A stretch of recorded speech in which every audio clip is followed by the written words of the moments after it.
हमारे ब्रज के जितने पर्वत हैं वो सब भगवत स्वरूप हैं। सृष्टि के प्रधान तीनों देवता ब्रज में पर्वत रूप से हैं। ब्रह्मा जी ने 60,000 वर्ष तक तप करके राधा रानी से वर प्राप्त किया कि आपकी लीला का आस्वादन हमको मिले, आपकी चरणरज हमको मिले। तब राधा रानी ने उनको श्री बरसाने के पर्वत के रूप में ब्रज में विराजमान होने को कहा। और बरसाने के पर्वत को पुराणों में ब्रह्मगिरि कहा गया। क्या गया? ब्रह्माचल कहा गया। ब्रह्माचल या ब्रह्मगिरि वो साक्षात ब्रह्मा जी का स्वरूप है। हमारे मलुक पीठ में बरसाने की एक शिला विराजमान है।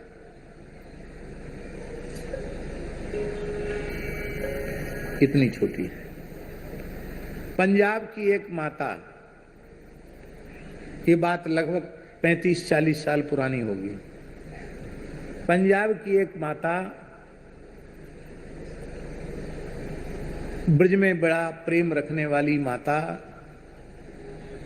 बरसाना से ब्रह्माचल की एक शिला अपने घर में पूजा के भाव से ले गई और वहां जाते ही पूरे घर में उपद्रव शुरू। कोई न कोई संकट विपत्ति तो आ ही गई। घर में सब के सब बीमार, मरणासन्न। तो उनको लगा कि पहले तो सब ठीक ठाक था, जब से मैं ब्रज से लौट के आई हूं तभी से ये समस्या क्यों है। तो राधा रानी से रोकर प्रार्थना की कि राधा रानी क्या ऐसी भूल हमसे हो गई जो आने के बाद घर में सब एकदम संकट ही संकट आ पड़ा, घर में क्या बात है। तो उसी रात्रि को स्वप्न में उसे ब्रह्मा जी ने दर्शन दिया। ये सत्य घटना है, लगभग 35 साल पुरानी। ब्रह्मा जी ने दर्शन दिया। 4 मुंह के देवता उनके सामने ब्रह्मा जी प्रकट हुए और प्रकट होकर बड़े क्रोध पूर्वक कहा कि जिन राधा रानी की चरणरज प्राप्ति के लिए हमने ब्रज में पर्वत का रूप धारण किया और तू हमारे एक अंश को ब्रज से उठा करके यहाँ पंजाब में लेके आई है, जब तक इसको वहीं नहीं पहुंचाएगी तब तक तेरे घर की समस्या का समाधान नहीं होगा। और जल्दी पहुंचा क्या, नहीं तो कोई जीवित नहीं रहेगा। वो तत्काल उठी और तुरंत उसने लिए और ला करके वहाँ जहाँ से उठाया था वहीं रखा। वहाँ एक संत थे गहोर वन में रहने वाले। उन संत ने उस माई से पूछ लिया कि माता क्या रख रही हो उठा के थैला में से। तो उस माता ने सारी घटना सुनाई।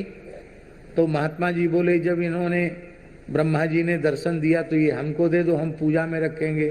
बोले मैं तो कान पकड़ती हूँ, किसी को नहीं दूंगी। जहाँ से उठाई वहाँ से धर दिया, जहाँ से उठा के ले गई थी वहाँ रख दिया। अब जिसकी इच्छा हो वो यहाँ से ले चाहे न ले। वो रख के चली गई। उन महात्मा ने अपनी सेवा में वो शिला रख ली। हमारी बरसाना में कथा थी तो उस समय उन्होंने वो हमको दे दी। वो आज भी मलुक पीठ में विराजमान है। ये बात इसलिए हम बोल रहे हैं कि ब्रज का एक एक कण कोई न कोई देवता है। नंदगांव का पर्वत कौन है? साक्षात भगवान शिव ही नंदगांव का पर्वत है। भगवान शिव ने श्री कृष्ण की बाल लीला के दर्शन की इच्छा व्यक्त की, तब उन्होंने कठोर तप किया और भगवान ने उन्हें वर दिया कि तुम नंदगांव के पर्वत रुद्राचल के रूप में रह करके हमारी लीला का आस्वादन करो। नंदगांव का पर्वत साक्षात भगवान शिव का स्वरूप है। भगवान की मधुर ब्रजलीला का अनुभव करने का मन नारायण के मन में भी हुआ और वे भगवान नारायण श्री गिरिराज पर्वत के रूप में ब्रज में विराजमान है।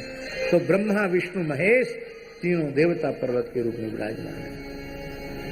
ये हमारे जड़खोर के भी जो पर्वत है ना, ये सब के सब भगवत स्वरूप हैं। एक बार पूज्य श्री रमन रति वाले महाराज जी का फोन आया। हम जड़खोर गोधाम में ही थे तो उन्होंने कहा कि हमारे गिरिराज जी तो खूब आनंद में हैं। हमने कहा महाराज जी मैं गिरिराज जी में नहीं हूं, मैं इस समय जड़खोर गोधाम में हूं।